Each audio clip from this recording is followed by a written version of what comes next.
The rain was falling hard that morning. My shoes were wet and cold. I stood outside the big building with tall windows and stone steps. People walked past me carrying umbrellas and briefcases. Nobody looked at me. I was just an old woman in a gray coat. Then I saw her. Rebecca Stone. My son's wife. She walked toward me with angry eyes. Her red lipstick looked like a line drawn with anger. She pointed her finger at my face and her voice was so loud that people stopped walking. She called me terrible names. She said I smelled bad. She said I was ruining everything. She said I should go away and never come back. I felt my heart beating fast. My hands were shaking. Not because I was scared. 'Cause I was hurt. My son David stood behind her. He looked at the ground. He did not tell her to stop. He did not say one word to help me. I pressed my back against the cold wall. I could feel everyone watching. Some people whispered. Some people took out their phones. But nobody helped me. Rebecca kept yelling. She said I was poor. She said I was stupid. She said I did not belong in this place. Then she did something I will never forget. She raised her hand and hit my face. Hard. The sound was loud. My cheek burned. Tears came to my eyes, but I did not let them fall. I just stood there, quiet, waiting, because I knew something they did not know. In 10 minutes, everything would change.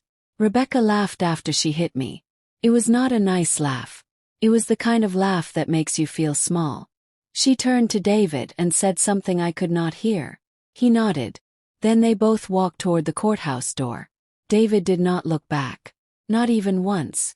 I stayed against the wall for a little while. My face still hurt. My heart hurt more. I thought about all the years I spent loving my son. I thought about the nights I stayed awake when he was sick. I thought about the money I saved so he could go to school. I thought about the birthdays and the holidays and the hugs. And I wondered when it all changed. When did he stop seeing me? When did he start listening to her instead of me? I took a deep breath. I wiped my face with my hand. Then I walked toward the side door of the building. Not the front door where everyone goes. The side door. The one only special people can use. A man in a uniform saw me. He smiled and opened the door wide. "Good morning, ma'am." He said it with respect. With kindness. I nodded and walked inside. The hallway was quiet and clean. My shoes made soft sounds on the shiny floor. Past rooms with closed doors. I passed people wearing black robes. They all nodded at me. Some said hello. I did not stop. I walked straight to the small room at the end of the hall. The door had my name on it. A name Rebecca and David did not know. I opened the door and went inside. The room was small but comfortable. There was a wooden desk, chair, a mirror on the wall, and a closet. I opened the closet slowly. Inside was a long black robe hanging on a hook. It was heavy and smooth. I touched it with my fingers and remembered the first time I wore it. I was 40 years old. I had worked so hard to get here. I studied for years. I read thousands of books. I passed tests that made other people quit. And finally I became a judge. Real judge. For 25 years I sat in that big chair and made important decisions. Helped people. I listened to their problems. I was fair. I was strong. But I never told my family. I never told David. Why? 'Cause I wanted to be just mom. I thought if I told him about my job, he would feel like I was too busy. Too important. So I kept it secret. I wore regular clothes at home. I cooked dinner. I asked about his day. I was simple. I was quiet. I thought that was what he needed. But I was wrong. Being small did not make him love me more. It made him forget I was someone special. I took off my wet gray coat. I took off my old shoes. I put on the black robe. I tied it at the front. I looked in the mirror. The woman looking back at me was different. She was not small anymore. She was not invisible. She was powerful. Put on my glasses. Fixed my hair. And I walked out of that room ready to show them who I really was. I walked down another long hallway. This one had pictures on the walls. Pictures of judges who worked here before me. Old men with serious faces. Few women too. And then I saw my picture. It was smaller than the others, but it was there. My name was written under it in gold letters. Judge Margaret Hayes. That is my name. My real name. Not just Mom. Not just Grandma. Judge Margaret Hayes. But Rebecca did not know that. David did not know that. They thought I was nobody. They thought I was just an old woman who bothered them. I reached the big wooden door at the end of the hallway. I could hear voices on the other side. People talking. Papers shuffling. Someone coughed. I put my hand on the door handle. I closed my eyes for a second. Then I pushed it open. The room was large. There were rows of benches where people sat. There was a table on the left for one lawyer. A table on the right for another lawyer. And at the front of the room was a tall desk. The judge's bench. My bench. I walked in through the side entrance. Nobody saw me at first. They were all busy. Then a man in uniform stood up.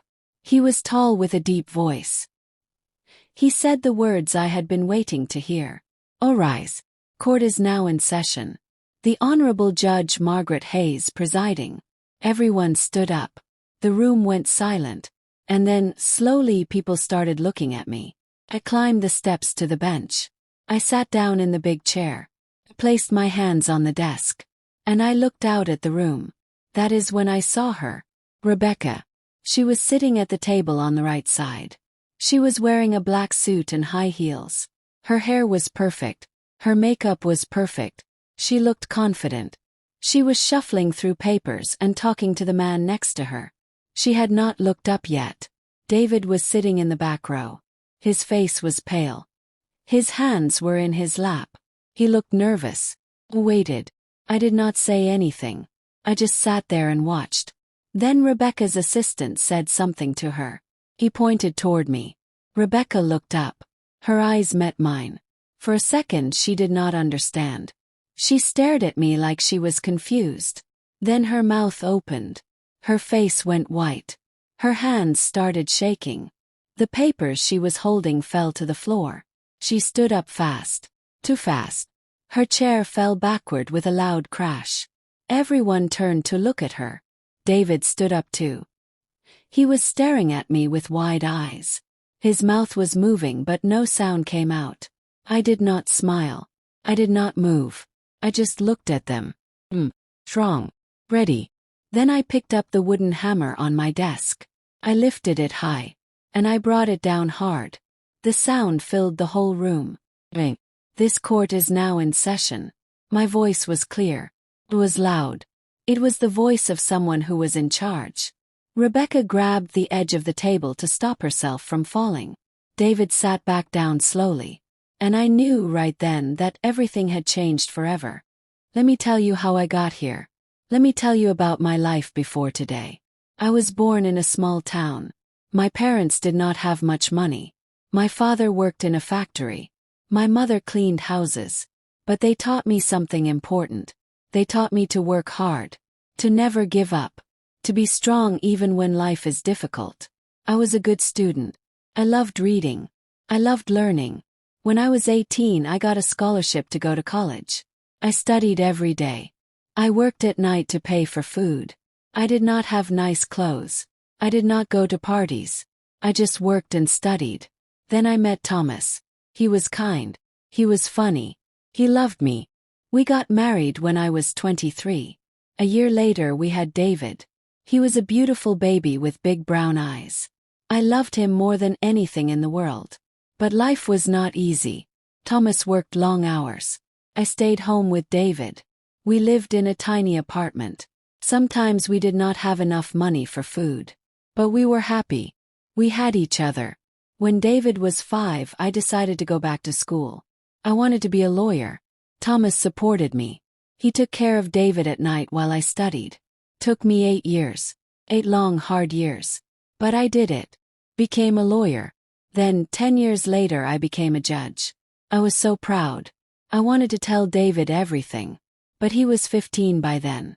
He was busy with his own life. His friends. His school. So I stayed quiet. Thought I had time. I thought I could tell him later. Then Thomas died. Happened so fast. One day he was fine.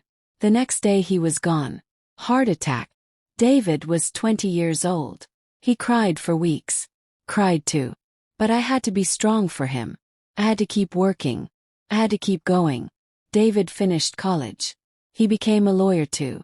I was so proud. He opened his own office. He started making money. Good money. He bought a nice car. He wore expensive suits. He moved to a big apartment downtown. I stayed in our old house. The house where David grew up. The house where Thomas and I were happy. It was small. It was old. But it was full of memories. David visited me sometimes. But not often. He was busy. Understood. Then he met Rebecca. She was beautiful. She was smart. She was also mean. But David did not see that. He only saw the beautiful part. They got married quickly. I was not invited to help plan the wedding. I was just told when and where to come. I sat in the back during the ceremony. I wore my best dress. But it was old. Rebecca's mother looked at me and whispered to her friends. I heard them laugh. After the wedding, David changed. He stopped calling me. He stopped visiting. When I called him, he was always busy. Rebecca was always there in the background. I could hear her voice. She would say things like, "Tell her we have plans. Tell her we are busy." And David would repeat her words to me. I felt my heart breaking. But I did not say anything. I did not want to cause problems. I thought if I stayed quiet, if I stayed small, maybe he would come back to me. Years passed. Kept working as a judge. I sat in my courtroom every day and listened to people's problems. I helped families. I made fair decisions. People respected me. But at home I was alone.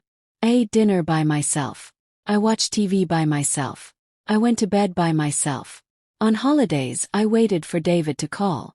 Sometimes he did. Sometimes he did not. Rebecca never called. Never. One Christmas, I drove to their house. I brought gifts. I knocked on the door. Rebecca opened it. She looked at me with cold eyes. She did not smile. She did not say Merry Christmas. She said, "We were not expecting you." I said I just wanted to see David. To give him his gift.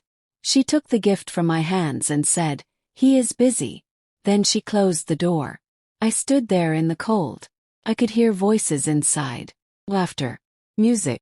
They were having a party. And I was not invited. I walked back to my car. I sat in the driver's seat and cried. That was 3 years ago. After that I stopped trying. I stopped calling. I stopped visiting. I told myself it was better this way. But it was not better.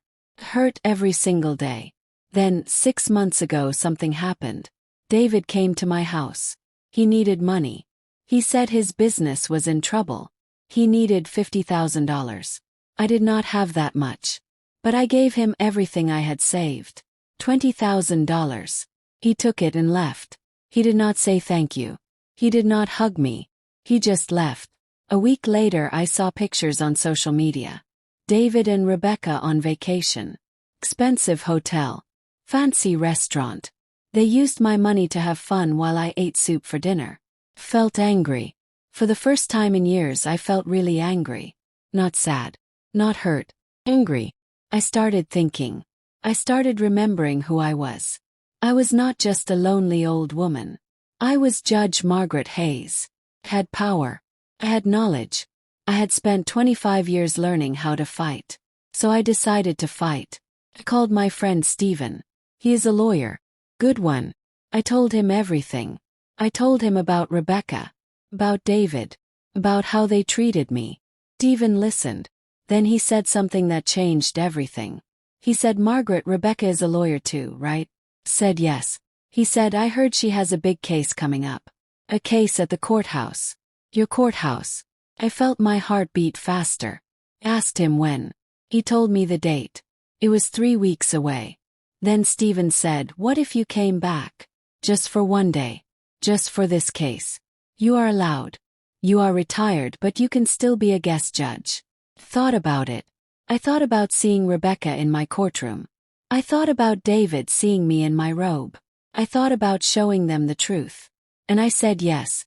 For 3 weeks I prepared. I read every paper about the case. I learned every detail. I wanted to be perfect. I wanted to be strong. I also did something else. I investigated Rebecca. I looked into her work. Found mistakes. Big mistakes. Cases she lost because she did not prepare. Clients who complained about her. Money that disappeared from her office account. She was not as perfect as she pretended to be. And I kept all the evidence. Just in case. The night before the court date, I could not sleep.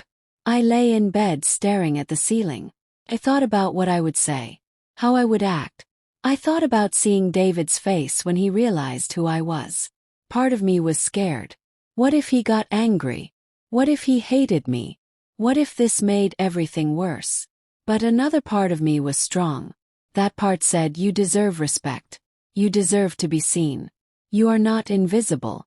So I got up early. Took a shower. I put on my simple gray coat and old shoes. I wanted to look like the person they thought I was. Unimportant. I took a taxi to the courthouse. When I got there, I stood outside for a minute. The building looked so big. So powerful. I used to walk through those doors every day feeling strong. But today I felt nervous. Then I saw them. David and Rebecca. They got out of a shiny black car. Rebecca was talking loudly on her phone. David was carrying her briefcase. They walked toward the entrance. That is when Rebecca saw me. She stopped. She stared at me. Then she walked over. Angry. She asked what I was doing there. I said I had business at the courthouse. She laughed. Mean laugh. She said I did not belong there. She said I was embarrassing. Then she pushed me. I stumbled back. My shoulder hit the wall. Hurt. David just stood there. Watching. Doing nothing. Rebecca got closer. She said horrible things. Things I will not repeat. Then she raised her hand and slapped my face. Pain was sharp. People stopped and stared. But nobody helped me. I looked at Rebecca. I looked at David. And I decided I was done being quiet. I straightened my back. I wiped my face. And I walked toward the side entrance. Rebecca shouted after me, but I did not turn around. I walked through the door and into the quiet hallway. A security guard smiled at me and said, "Good morning, Your Honor." Rebecca could not hear him. But I did. I walked to my private room. Put on my black robe. I looked in the mirror and saw the real me. A judge. The strong woman. The woman who would not be pushed around anymore. I walked to the courtroom. I could hear people talking inside. I opened the door and walked to the bench. The guard announced me. Everyone stood up. And that is when Rebecca saw me. Her face went from confusion to shock to fear. She dropped her papers. Her mouth hung open. David stood up so fast his chair fell over. He stared at me like he was seeing a ghost. I sat down. Picked up my gavel. I slammed it down hard. Court is in session. Rebecca tried to speak, but no words came out. I looked at her calmly and said, "Attorney Stone, are you ready to present your case?" She stammered. She stuttered. She could barely say yes. I said, "Then let us begin." David sat back down. His face was red. His hands were shaking. He looked at me. Really looked at me. Maybe for the first time in years. And I looked back. I was not his weak mother anymore. I was Judge Margaret Hayes.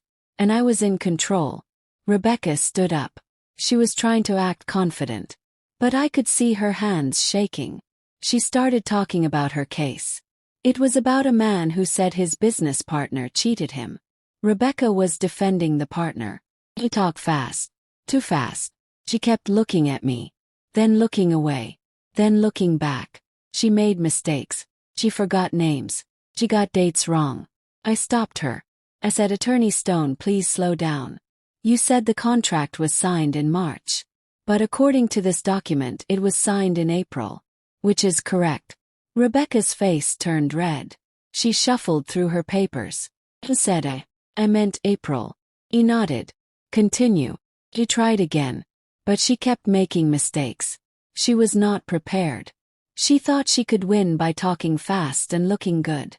But that does not work in my courtroom. After 20 minutes, I stopped her again. I said, "Attorney Stone, Do you have evidence to support your claim that my client knew about the financial problems? Rebecca looked at her assistant. He whispered something. She said, I will provide that later, Your Honor. I said, you should have it now.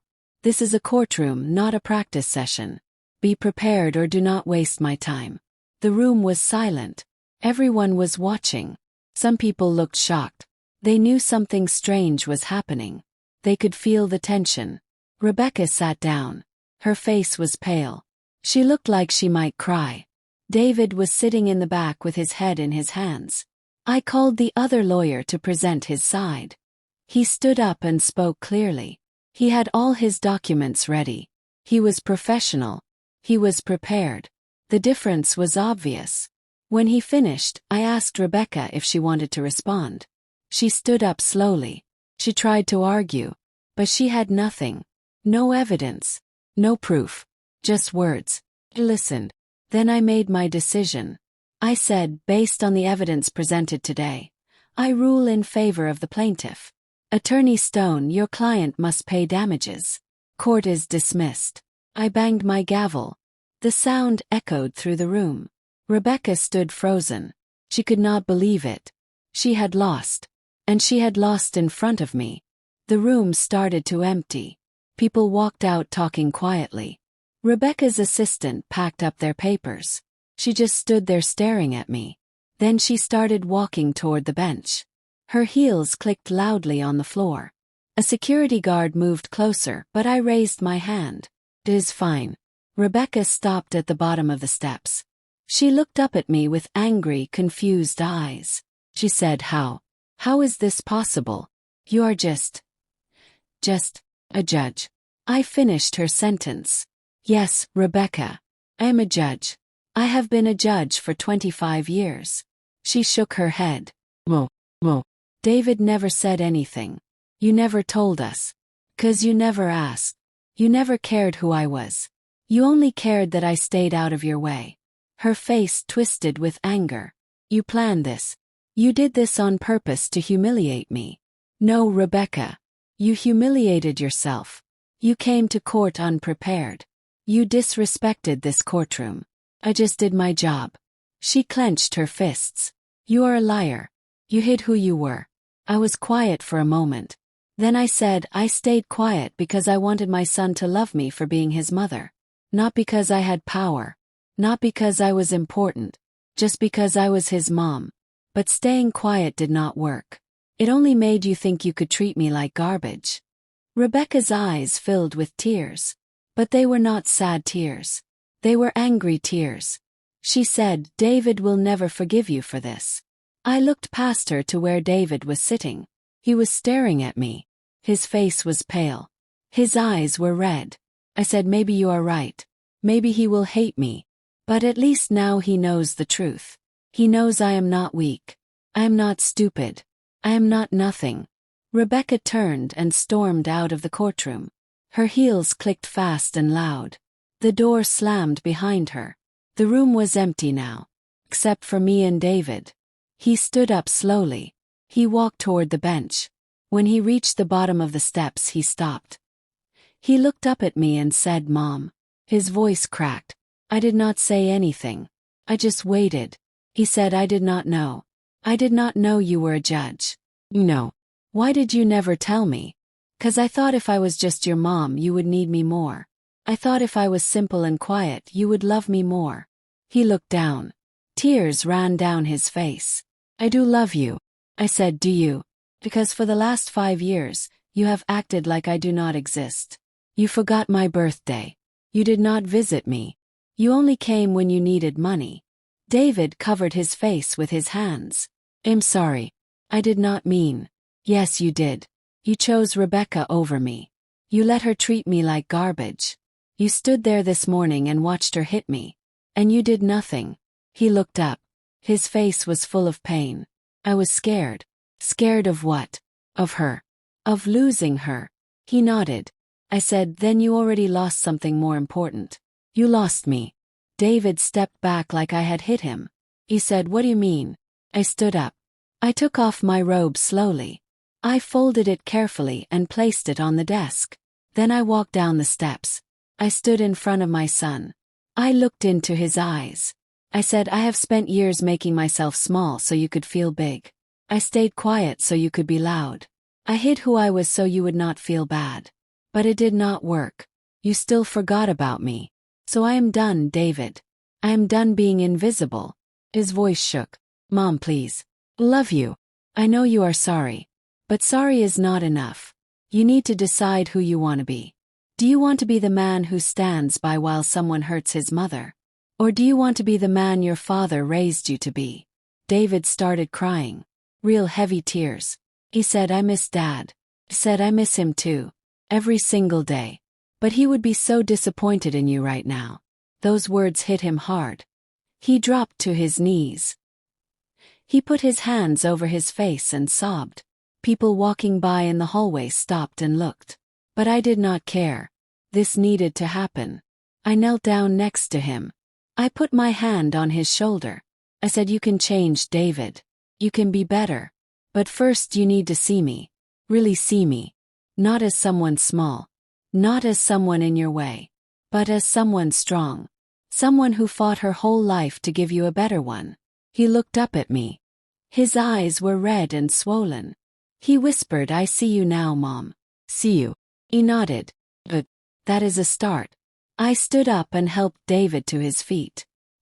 He wiped his face with his sleeve. We walked out of the courtroom together. In the hallway, Rebecca was waiting. When she saw us, her face turned hard. She marched over and said, Are you happy now? You ruined everything. I looked at her calmly. I did not ruin anything. You did that yourself. She pointed at me. You are a manipulator. You lied to us. I never lied. I just did not tell you everything. There is a difference. David stood between us. He said, Rebecca, stop. She turned to him. Her eyes were wide. Are you seriously taking her side? He hesitated. Then he said, I am not taking sides. But she is my mother. And you hit her. That was wrong. Rebecca laughed. Cold, bitter laugh. Oh, so now you care. Now you suddenly remember she exists. David's face turned red. He said, this is not the time. Yes, it is the time. She pointed at me again. Your mother has been lying to us for years. She pretended to be nobody so she could humiliate me today. I said, I did not pretend to be nobody. I am somebody. Always was. You just did not care enough to find out. Rebecca looked like she wanted to scream. Instead, she grabbed her purse and said, fine. If you want to side with her, then I am done. She turned and walked away. Her heels echoed down the hallway. David called after her. Rebecca, wait. But she did not stop. She pushed through the doors and disappeared. David stood there looking lost. He turned to me and said, what do I do? Said, that is your choice. Cannot make it for you. David and I walked outside together. The rain had stopped. The sun was starting to come out. We stood on the courthouse steps. Neither of us spoke for a while. Finally, David said, can I ask you something? Course. Why did you keep it a secret? Why did you never tell me you were a judge? I sighed. I looked out at the street. Cars were driving by. People were walking. Life was moving forward like it always does. I said, when you were little, I was so busy. I worked long hours. I studied at night. I felt guilty. I felt like I was not a good mom because I was not always there. So when you got older, I wanted to make up for it. I wanted to be the mom who was always available. Always quiet. Always in the background. I thought that was what you needed. David shook his head. But I did not need that. I needed you to be proud of yourself. To show me what it looks like to be strong. I said, I know that now. But back then I was scared. Scared you would think I was too busy for you. Too important. So I hid. And that was my mistake. David sat down on the steps. He put his head in his hands. I sat down next to him. We sat there for a long time. Just the two of us. Like when he was little and we would sit on the porch and watch the sunset. Finally he said, I have been a terrible son. Said you made mistakes. But you can fix them. He looked at me. How? By choosing to do better. By seeing people for who they really are, not who you want them to be. He nodded slowly. Then he said, Rebecca is not a good person, is she? I did not answer right away. I wanted to choose my words carefully. Finally, I said, Rebecca is someone who cares more about how things look than how they really are. She wants money. She wants power. She wants people to admire her. But she does not care about the people who love her. David nodded. He said, I think I knew that. But I did not want to see it. Why not? Because she made me feel important. She made me feel successful. When I was with her, I felt like I had made it. Like I was somebody. I put my hand on his. I said, you were always somebody, David. Even before you had money. Even before you had success. You were kind. You were smart. You cared about people. That is who you really are. He looked at me with tears in his eyes again. When did I stop being that person? I think it happened slowly. Little by little. You started caring more about what people thought than about what was right. David wiped his eyes. He said, I want to be better, Mom. I want to be the person Dad would be proud of. Then be that person. It is not too late. We sat there for a few more minutes. Then David stood up. He reached out his hand and helped me up. He said, can I come see you? At your house. I mean, really come see you. Not just when I need something. Smiled. I would like that very much. He hugged me. A real hug. The kind he used to give me when he was little. Tight and warm and full of love. When he pulled away, he said, I have a lot to think about. No. Take your time. But David. Yes. Do not let anyone make you feel small ever again. Not even Rebecca. He nodded. I will not. Promise. David left. I watched him walk to his car. He sat inside for a long time before driving away. I stood on the courthouse steps and breathed in the fresh air. For the first time in years, I felt light. Like a heavy weight had been lifted off my shoulders. I walked back inside the courthouse. I needed to return my robe and sign some papers. As I walked through the hallways, people smiled at me. Some even clapped. Word had spread fast about what happened in the courtroom. One of the other judges stopped me. Her name was Linda. She was younger than me, but we had worked together for years. She said, Margaret, I heard what happened today. That took courage. I said it was not about courage. It was about dignity. She nodded. Well, whatever it was, I am glad you did it. People need to see that respect goes both ways. We talked for a few minutes. Then I went to my small office. I changed back into my regular clothes. I looked at the black robe hanging in the closet. I touched it gently. This robe had been a part of my life for so long. It represented everything I had worked for. Everything I had achieved. And now, finally, my son knew about it. I closed the closet door and left the courthouse. When I got home, my little house felt different. Did not feel empty anymore. Felt peaceful. I made myself a cup of tea and sat in my favorite chair by the window. The sun was setting. The sky was orange and pink. It was beautiful. My phone rang. It was my friend Stephen, the lawyer who helped me. He said, Margaret, I heard what happened. Are you okay? Smiled. I am more than okay, Stephen. I am free. That night I could not sleep. Not because I was upset, but because my mind was full of thoughts. I kept thinking about David. About Rebecca. About everything that had happened. I wondered if I had done the right thing. Maybe I should have told David the truth years ago. Maybe I should have been proud of my work instead of hiding it. But I could not change the past. I could only move forward. Around midnight my phone buzzed. It was a text message. From David. Said, Mom, I am sorry for everything. I know I have said that before, but this time I mean it. I'm going to make changes. Real changes. I want to be the son you deserve. Love you. I read the message 3 times. Tears came to my eyes. But they were happy tears.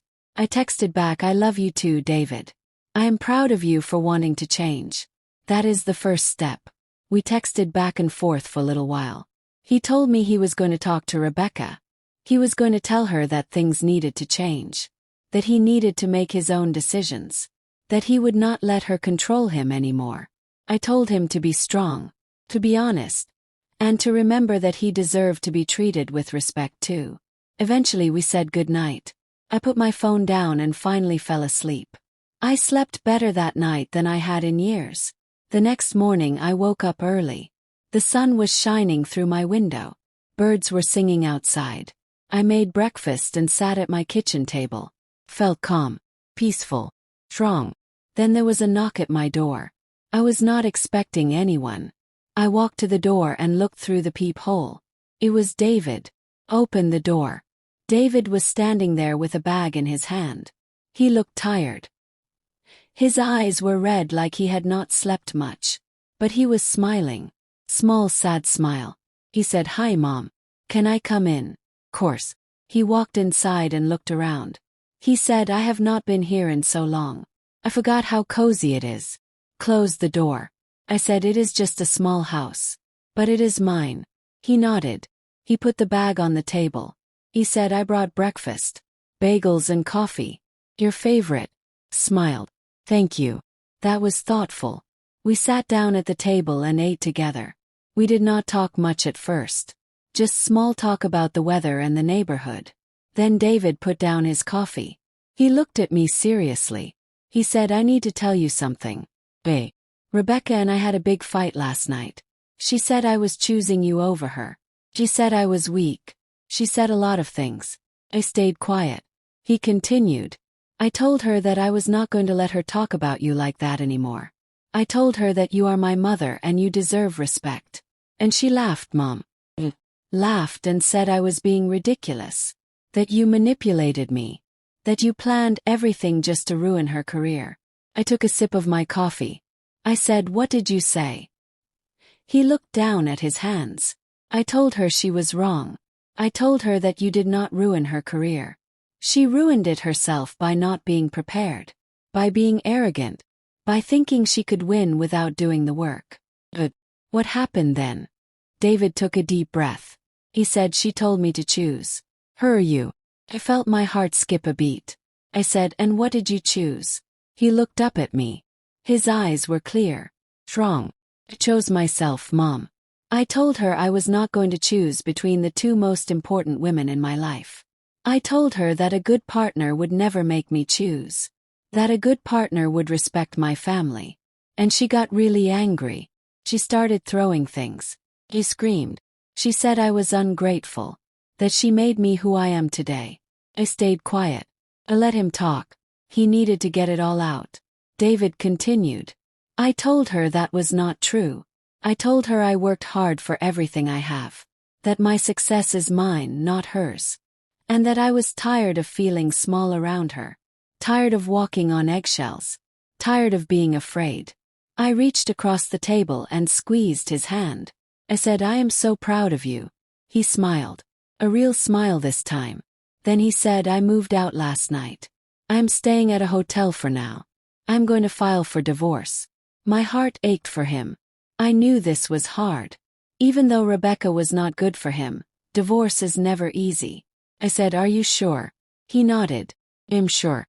I should have done this a long time ago. I just did not have the courage. But seeing you yesterday, seeing how strong you are, it gave me courage too." We sat there holding hands. Mother and son. Together again after so many years of distance. After breakfast, David helped me wash the dishes. We stood side by side at the sink just like we used to when he was young. He washed. I dried. Felt normal. Comfortable.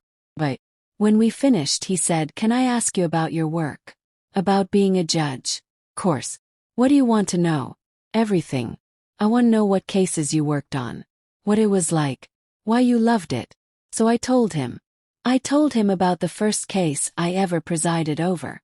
It was a small dispute between neighbors about a fence. I was so nervous. But I made a fair decision and both sides accepted it. I told him about the hard cases. The ones where families were broken. Where children were hurt. Where I had to make decisions that would change lives forever. Those cases kept me awake at night. But I always tried to do what was right. What was fair. I told him about the good cases too. The ones where I helped someone get justice.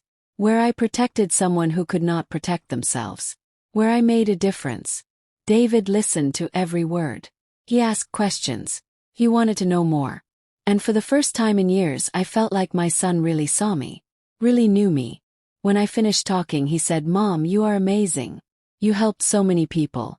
Why did you ever hide that? I sighed. I said because I was afraid. Afraid that if you knew how busy I was, how important my work was, you would feel like I did not have time for you. But that was wrong. I should have shown you that women can be both. We can be mothers and we can be powerful. We can be loving and we can be strong. David nodded slowly. He said, I wish I had known sooner. I wish I had asked. No. But you know now. And that is what matters. He looked around the house. He said, this place is full of memories. I remember playing in that corner when I was little. I remember Dad sitting in that chair reading the newspaper. I remember you at the kitchen table with all your books studying late at night. Smiled. Those were good times. Even though we did not have much money, we were happy. David walked over to the wall where I kept family photos. He looked at them one by one. There was a picture of him as a baby. A picture of his first day of school. A picture of his high school graduation. Picture of his wedding day. He stared at the wedding photo for a long time. Then he said, I look so young there. So hopeful. You were young. And you had every reason to be hopeful. He turned to me. But I married the wrong person, did I not? I walked over and stood next to him. I said, you married someone you thought would make you happy. That is not wrong. What was wrong was letting her make you someone you are not. He nodded. Then he took the wedding photo off the wall. He said, can I throw this away? Said, it is your photo. You can do whatever you want with it. He walked to the trash can and dropped it in. He said, I am starting fresh. Starting over. But that is exactly what you should do. We spent the rest of the morning talking. Really talking. About his childhood. About his father. About his dreams for the future. About what kind of man he wanted to be. Around noon, David said he needed to leave. He had appointments. Things to take care of. Before he left, he hugged me again. He said, can I come back tomorrow? You can come back anytime. He smiled. I will. Promise. And Mom. Yes. Thank you. For not giving up on me. Even when I gave up on you. I felt tears in my eyes. Said, you are my son. I will never give up on you. He kissed my cheek and left. I watched him drive away. Then I closed the door and sat back down in my chair. Felt tired. But it was a good tired. The kind you feel after doing something important. Something hard but necessary. Picked up my phone and called Stephen. When he answered, I said, it is done. He said, how do you feel? Thought for a moment. Then I said, I feel like I got my son back. That is wonderful, Margaret. You deserve that. We talked for a few more minutes. Then I hung up and just sat there. Thinking. Remembering. Healing. The days that followed were different. David called me every day. Sometimes just to say hello. Sometimes to ask for advice. Sometimes just to hear my voice. He came to visit 3 times that first week. We had dinner together. We watched old movies. We laughed. It felt like we were rebuilding something that had been broken for so long. And slowly, piece by piece, we were putting it back together. Rebecca tried to call David many times. She left angry messages. He sent long texts. But David did not respond. He had made his choice. He was moving forward. Without her. 2 weeks after the court hearing, I got a letter in the mail. It was from the courthouse. Inside was a formal invitation. They wanted me to come back and work as a part-time judge. Just 2 days a week. They said they needed someone with experience. Someone fair. Someone the community trusted. I held the letter in my hands. I'd been retired for 2 years. I thought that part of my life was over. But maybe it was not. Maybe I still had more to give. I called David and told him about the offer.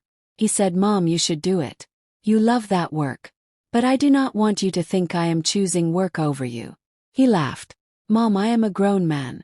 I do not need you to be available every second. I just need to know you are there. And you are. So do what makes you happy. His words made me smile. I called the courthouse back and accepted the offer. I would start in a month. I also started doing other things. I joined a book club. I started going to exercise classes at the community center. I reconnected with old friends I had lost touch with. I realized I had been living such a small life. Hiding. Waiting. hoping David would come back. But now I was not waiting anymore. I was living. Really living. One Saturday, David came over with a surprise. He had brought paint and brushes. He said, "Let us paint this house. Make it feel new again." So we spent the whole day painting the living room. We laughed. We made a mess. We listened to music. It reminded me of when he was young and we would do projects together. When we finished, the room looked bright and fresh. David stood back and smiled. He said, "This looks great. You look great too, Mom. You look happy." "I'm happy. For the first time in a long time, I really am." That evening, we ordered pizza and sat on the floor eating because the furniture was covered in paint cloths. David said, "I have been thinking about something." "What is that?" "I want to start volunteering. Maybe at a legal aid clinic. Helping people who cannot afford lawyers. I think Dad would have liked that." My heart swelled with pride. I said, "Your father would have loved that." "And so do I." David smiled. He said, "I have spent so many years chasing money and success. But I forgot what really matters. Helping people. Making a difference. Being a good person. You are a good person, David. You just lost your way for a while. But you are finding your way back." He nodded. "And it is because of you. You showed me what real strength looks like." We finished eating and cleaned up. Before David left that night, he said, "Mom, I have one more thing to tell you. I'm selling the big apartment downtown. It is too much. Too expensive. Too empty. I'm going to find something smaller. Something that feels like home. I think that is a wonderful idea. And maybe," he said slowly, "maybe I could move closer to you. So we can see each other more often." I felt my eyes fill with tears. Happy tears. I said, "I would love that more than anything." He hugged me tight. Then he left. I stood at the door and watched him drive away. The moon was bright. The stars were shining. And I felt something I had not felt in years. Oh, real, true hope for the future. A future where my son and I were close again. Where we respected each other. Where we loved each other the way family should. The next month passed quickly. I started my part-time work at the courthouse. Felt good to be back. To wear the robe again. To sit in the judge's chair. To help people find justice. The other judges welcomed me back with open arms. They said they missed me. They said the courthouse needed me.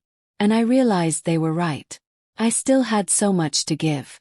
David kept his promise. He came to visit every week.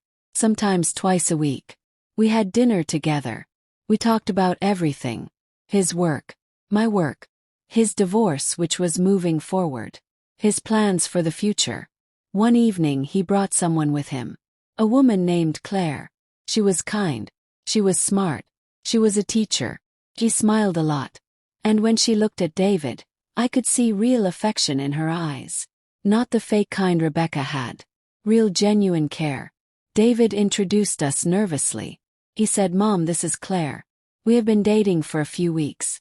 I just wanted you to meet her." I shook her hand. I said, "It is nice to meet you, Claire." She smiled warmly. "It is an honor to meet you, Mrs. Hayes. David has told me so much about you. About your work as a judge. You sound amazing." I liked her immediately. We had dinner together. Claire asked me questions about my life. About my work. She listened.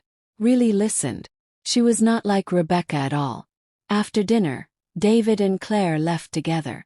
When they were gone, I sat in my chair and smiled. My son was finding his way. He was choosing better. He was becoming the man I always knew he could be. And I was so proud. 3 months after the courthouse incident, I got another surprise. A reporter from the local newspaper wanted to interview me. She had heard about what happened. About the judge who came back for one day and faced her daughter-in-law in court. First I said no. I did not want attention. I did not want people to think I was seeking fame. But Stephen convinced me. He said, "Margaret, your story could help other people. Other parents who feel invisible. Other women who hide their strength. Think about it." So I agreed. The reporter came to my house. Her name was Jennifer. She was young, maybe 30. She had a notebook and a recording device. She asked me questions about my career. About my family. About what happened that day in court. I answered honestly. I told her about the years of feeling small, about hiding who I was, about the moment I decided to stop hiding, about facing Rebecca and showing my son the truth. Jennifer listened carefully. She took notes. When we finished, she said, "Mrs. Hayes, you are incredibly brave." I shook my head. "I am not brave. I am just tired of being invisible." She smiled. "That is what bravery is. Doing something hard because you have to, not because you want to." The article came out 2 weeks later. It was on the front page of the newspaper. The headline said, "The Judge Who Refused to Be Invisible." The article told my story, but it also talked about other women, other mothers, other people who make themselves small because they think that is what love requires. The response was overwhelming. Got letters, emails, phone calls, women thanking me for sharing my story, saying they felt the same way, saying they were inspired to stop hiding too. One letter stood out. It was from a woman named Sandra. She was 65 years old. She had been a doctor for 30 years. But she never told her children. She was afraid they would think she was too busy to love them. So she retired early and hid her career. Her children treated her like she was helpless, like she knew nothing. They made decisions for her without asking. They talked down to her. Sandra said my story gave her courage. She told her children the truth. She showed them her medical degree, her awards, her letters from patients she had saved. And everything changed. Her children were shocked. Then they were ashamed. Then they started treating her with respect. She ended the letter by saying, "Thank you for reminding me that I matter." I cried when I read that letter. I realized my story was bigger than just me. It was about every person who has ever felt invisible. Every person who has ever hidden their light because they were afraid. Every person who has ever made themselves small to make others comfortable. I wrote back to Sandra. I told her I was proud of her, that she was brave, that she deserved to be seen. I wrote back to everyone who contacted me. I wanted them to know they were not alone. Around this time, David finalized his divorce. Rebecca tried to fight it. She wanted money. She wanted the apartment. She wanted everything. But David had evidence of her bad behavior, her unprofessional conduct, her cruelty. In the end, she got very little. She moved to another city. I heard she was working at a small law firm. Not as a partner, just as an associate. Her reputation had been damaged. David did not celebrate her downfall. He just felt relieved. He said, "I wasted so many years with her. But I learned something important. I learned what I do not want.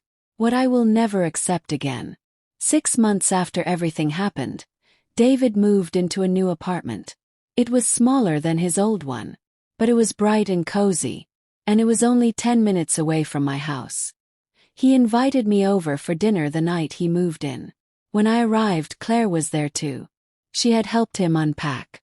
The three of us cooked dinner together. We laughed. We told stories. We made a mess in the kitchen. Felt like family. Real family. After dinner, we sat in the living room. David said, "Mom, I have something to tell you. Bae. Claire and I are getting serious. I'm happy. Really happy." I looked at Claire. She was smiling, blushing a little. I said, "That is wonderful. I'm so happy for both of you." David reached over and took Claire's hand. He said, "I am not rushing into anything this time. I'm taking it slow, making sure, learning from my mistakes." That is very wise." Claire spoke up. She said, "Mrs. Hayes, I just want you to know that I think you are an amazing woman. David talks about you all the time. He is so proud of you. And so am I." Her words touched me deeply. Said, "Thank you, Claire. That means a lot." She continued, "My own mother passed away when I was young. I did not get to have a relationship with her. But I hope maybe, if it is okay with you, I could get to know you better." I felt tears in my eyes. I said I would love that very much. David looked at both of us with so much love in his eyes. He said, "I am the luckiest man in the world." We spent the rest of the evening talking, planning, dreaming, and I realized something important. Family is not just about blood. It is about who shows up, who cares, who chooses to love you. As the months went on, my life continued to change.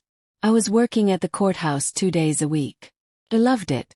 Felt useful, important, needed. The rest of the week I spent time with friends. I traveled a little. I went to museums and concerts. I read books. I lived fully. David and Claire got engaged. It was a small, private proposal. Just the two of them at a park. When David told me, he was so excited. So happy. He said, "Mom, I am doing it right this time. Claire is nothing like Rebecca. She is kind. She is real. She makes me want to be better. I am so proud of you, son." They asked me to help plan the wedding. They wanted something small, intimate, just close family and friends. I helped Claire pick out her dress. We went shopping together. We laughed. We tried on silly hats. We ate lunch at a little cafe. Felt like having a daughter. Something I never had but always wanted. One day, while we were looking at flowers, Claire said, "Can I ask you something personal?" "Course. How did you find the strength to stand up to Rebecca? To show everyone who you really were?" I thought for a moment. Then I said, "I realized that staying small was not protecting anyone. It was only hurting me. And I decided I was worth more than that." Claire nodded. She said, "I admire that so much. I never want to make myself small for anyone. But never do. You are perfect just as you are." She hugged me. And I felt grateful. Grateful for this new relationship. This new daughter who chose me. Not because she had to, but because she wanted to. The wedding was beautiful. It was held in a small garden. The sun was shining. Birds were singing. Everything was perfect. I sat in the front row watching my son get married. He looked so handsome in his suit. So happy. So calm. When Claire walked down the aisle, everyone turned to look. She was beautiful. But more than that, she was glowing. You could see the love on her face. The ceremony was simple. They wrote their own vows. David promised to always see Claire. To always listen. To never take her for granted. Claire promised to support David. To encourage him. To be his partner in every way. When they kissed, everyone clapped. Cried. Happy tears. The reception was small. Just dinner and dancing under the stars. David asked me to dance. We swayed slowly to the music. He said, "Thank you, Mom. For everything. For never giving up on me. For showing me what real love looks like." I hugged him tight. Said, "You are my son. I will always love you. No matter what." He pulled back and looked at me. He said, "I know that now. And I will never forget it again." Later that evening, Claire pulled me aside. She said, "I want you to know something. I'm going to take care of him. But I am also going to make sure he takes care of you. You will always be family. Always." I squeezed her hand. She said, "You are a blessing. Thank you for loving my son." She smiled. He is easy to love. As the night went on, I sat at my table watching everyone dance and laugh. I thought about how far I had come. How much had changed. A year ago I was invisible. Forgotten. Treated like I did not matter. But now I was seen. I was loved. I was respected. And I had learned something important. You teach people how to treat you. For years I taught David that I was small. That I did not matter. That I would accept anything just to stay in his life. But when I finally stood up.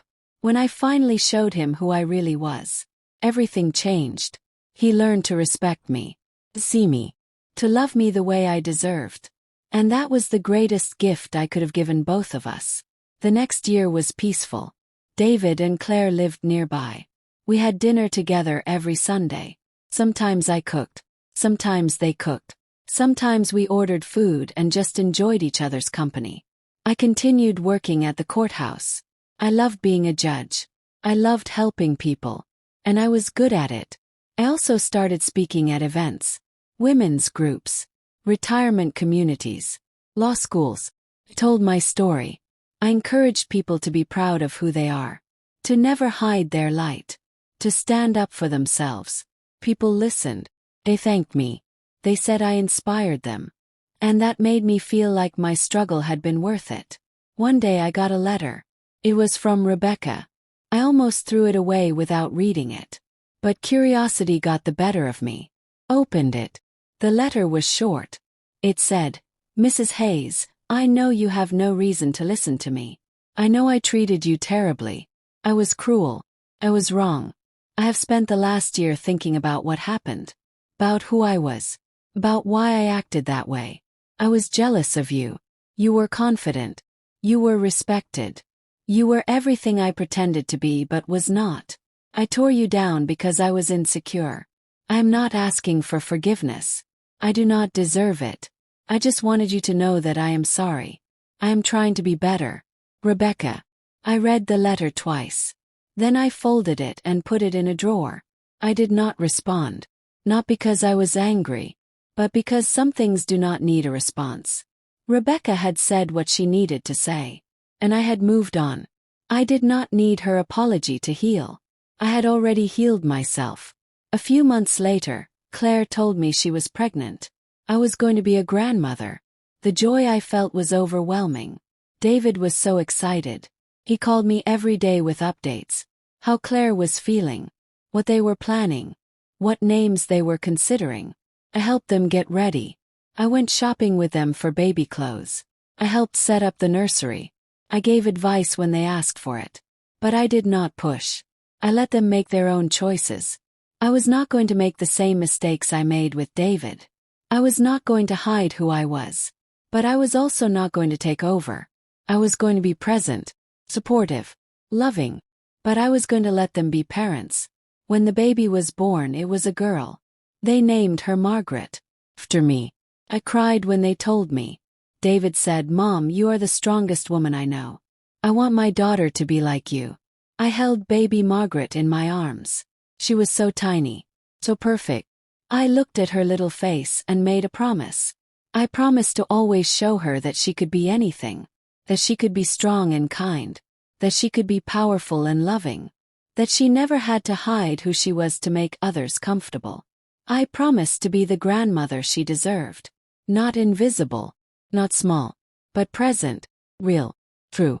As I held her, David put his arm around me. He said, "I love you, Mom." I looked up at him. My son. My beautiful, flawed, wonderful son who had lost his way but found it again. Said, "I love you too." The years that followed were the best of my life. I watched baby Margaret grow. She started to smile, then laugh, then crawl, then walk. She called me Grandma. And every time she said it, my heart filled with joy. I was an active part of her life. I babysat when David and Claire needed a break. I read her stories. I sang her songs. I taught her to be curious, to ask questions, to never be afraid of being smart. David and I had a relationship I never thought possible. We talked about everything. We supported each other. We were honest with each other. He asked for my advice. He valued my opinion. He made me feel seen. One day we were sitting on my porch watching Margaret play in the yard. David said, "Mom, do you ever think about that day? The day at the courthouse. All the time. Do you regret it? Any of it?" I thought for a moment. Then I said no. Not one bit. It was hard. It was painful. But it was necessary. If I had not stood up for myself that day, we would not be here now. You would still be with Rebecca. You would still be treating me like I was invisible. And I would still be hiding who I am. He nodded. You saved us both that day. I squeezed his hand. Well, I saved myself. And that gave you permission to save yourself too. We sat in comfortable silence for a while, watching Margaret, listening to the birds, feeling the sun on our faces. Then David said, "I hope I can be as strong as you someday." Smiled. "You already are, son. You just needed to remember it." As the sun began to set, Claire came outside with lemonade. She sat down with us. Margaret ran over and climbed into my lap. Her little hands touched my face. She said, "Grandma, tell me a story." So I told her a story. Not a fairy tale. Not a made-up story. I told her the truth. I said, once upon a time, there was a woman who forgot how special she was. She made herself very small because she thought that was what people wanted. But being small did not make people love her more. Just made them forget she was there. One day, something happened that made her remember. She remembered she was strong. She remembered she was smart. She remembered she was important. So she stood up tall. She showed everyone who she really was. And everything changed.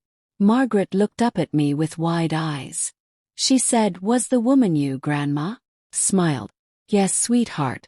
It was me." "Did people see you after that?" "Yes." "They finally saw me." "And what did you do then?" "I lived happily. Not ever after. 'Cause life is not a fairy tale. But I lived truly, bravely. And that is better than any fairy tale." Margaret hugged me. She said, "I want to be brave like you." I kissed the top of her head. "You already are, my darling. You already are." That evening, after David and Claire took Margaret home, I sat alone on my porch. The stars were coming out. The air was cool and fresh. I thought about everything. About the woman I used to be. Scared, hidden, invisible. And the woman I was now. Respected, loved. I thought about Rebecca and how she tried to destroy me. But instead, she pushed me to find myself again. I thought about David and how he lost his way but found it again. I thought about Claire and Margaret and the beautiful family we had built. And I felt grateful. So incredibly grateful. Not because my life was perfect, but because it was real. 'Cause I was real. Because I had stopped pretending and started living. I picked up my phone and looked at a photo. It was from Margaret's first birthday party. We were all there. David, Claire, baby Margaret, me. We were smiling, laughing, happy. I set the phone down and closed my eyes. I thought about the woman who stood outside the courthouse a year ago. Cold. Humiliated. I thought about the slap. The words. Pain. And I realized something. That moment was not the worst moment of my life. It was the beginning of my new life. It was the moment I decided I was worth fighting for. The moment I decided to stop hiding. The moment everything changed. A cool breeze blew across the porch. I wrapped my sweater tighter around me. I thought about all the women who wrote to me. All the people who said my story helped them. All the voices that had been silent for so long but were finally speaking up. And I realized I had done something important. Not just for me, but for them too. I had shown them it is never too late. Never too late to stand up. Never too late to be seen. Never too late to be who you really are. My phone buzzed. It was a text from David. It said, "Thank you for being the best mom in the world. I love you." Smiled. I texted back, "I love you too, son. Always." Then I put my phone away and just sat there. In the quiet. In the peace. In the truth of who I was. Judge Margaret Hayes. Mother. Grandmother. Survivor. Fighter. I was no longer invisible. I was no longer small. I was me. Fully. Completely. Unapologetically. And that was enough. The next morning I woke up early. The sun was just starting to rise. I made myself coffee and sat at my kitchen table. I looked around my little house. The walls were painted fresh. The furniture was old but comfortable. Pictures of my family covered every surface. This house was not fancy. It was not big. But it was mine. And it was full of love. I thought about selling it once. Moving somewhere smaller. Somewhere easier to maintain. But now I knew I would never leave. This house held my memories. My history. My life. And I was proud of it. Later that day I went to the courthouse. I had a full day of cases. People depending on me to be fair. To be wise. To help them find justice. Put on my robe. I walked into the courtroom. I sat in my chair. And I did my job. I listened. I asked questions. I made decisions. At the end of the day, one of the lawyers approached me. He was young. Maybe 25. He said, "Your Honor, I just want to say thank you." For what? For showing me what a good judge looks like. For being fair. For listening. Smiled. That is my job. He shook his head. Well, it is more than that. You care. You really care about people. And that makes all the difference. His words stayed with me as I drove home. I realized that everything I had been through, all the pain, all the hiding, all the struggle had led me here. To this moment. where I could use my experience to help others, where I could be myself and make a difference. When I got home, there was a package waiting at my door. I picked it up and went inside. I opened it carefully. Inside was a book. Children's book. The title was The Invisible Woman Who Found Her Voice. I opened the book and started reading. It was about a woman who made herself invisible because she thought that was what her family needed. But the more invisible she became, the more unhappy she was. Until one day she decided to be seen. And when she was seen, everything changed. The book was beautiful, simple, but powerful. There was a note inside from the author. It said, "Dear Mrs. Hayes, I read your story in the newspaper. It inspired me to write this book. I hope it helps children understand that everyone deserves to be seen. Thank you for your courage. With gratitude, Amanda Chen." I held the book to my chest. Tears ran down my face. I realized my story had traveled far beyond me. It was touching people I would never meet. It was changing lives I would never know about. And that was the greatest gift of all. That evening, David and Claire came over for dinner. They brought Margaret with them. She was walking now, toddling around on her little legs, so curious about everything. We ate together. We laughed. We told stories. After dinner, I showed them the book. David read it out loud to Margaret. Even though she was too young to understand all the words, she listened. When he finished, Claire said, "This is beautiful. You should be so proud. Not because I am famous, but because I stood up for myself. And that gave other people permission to do the same." David looked at me with so much love. He said, "You changed my life, Mom. You showed me what it means to be strong, what it means to respect people, what it means to really see someone." I reached across the table and took his hand. "You changed my life too, son. You gave me a reason to keep fighting, keep standing up, to never give up." We sat there for a long time, just being together, being family, being real. When they left that night, I stood at the door and waved goodbye. I watched their car drive away until the taillights disappeared. Then I closed the door and walked back inside. I sat in my favorite chair. I picked up the children's book and read it again. This time I noticed something I had missed before. On the last page there was a dedication. It said, "For all the invisible women who are waiting to be seen. Your time is coming. Be brave." I closed the book and smiled. Be brave. That was the message. That was the truth. You have to be brave. You have to stand up. You have to show the world who you are. Even when it is hard. Even when it hurts. Even when you are scared. Because being invisible is not protecting you. It is erasing you. And you deserve to be seen. Over the next few months, I received more letters, more emails, more messages. People from all over the country, all over the world, telling me their stories, thanking me for sharing mine. One woman wrote that she had been hiding her education from her husband for 20 years. She had a doctorate degree, but she never told him because she was afraid he would feel inferior. After reading my story, she told him the truth. He was shocked, but then he was proud. Their relationship got stronger. Another man wrote that he had been hiding his past from his children. He had been in the military. He had served his country. But he never talked about